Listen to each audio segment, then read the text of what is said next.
मूत्रकष्ट use होउथिबा विभिन्न औषध मध्यरे सारसापारिला गोटे समलक्षण मते सेवन कले एही औषधटी मैजिक परि कार्य करिवो।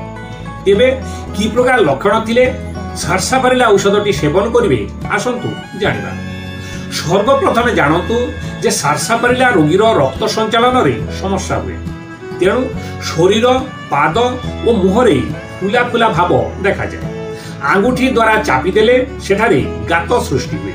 सारसापारिला रोगीर परिस्रारे भीषण जलापोड़ा हुए, मात्र ताहा सबुबेले हुए ना। जेपरि कैंथारिस रोगीर जलापोड़ा परिस्रा हेबा पूर्वे, परिस्रा हेबा समयरे और परिस्रा हेबा परे मध्य जलापोड़ा हुए, मात्र सारसापारिला रोगीर जलापोड़ा परिस्रा हेबा पूर्वे हुए नाही, परिस्रा हेबा परे मध्य हुए नाही, परिस्रा हेबार प्रथम भागरे मध्य हुए नाही। मात्र परिस्रा जेतेबेले शेष होबाकू आसे ठीक सेतिकी बेले हठात मूत्रनली भितरे जलापोड़ा आरंभ हुए।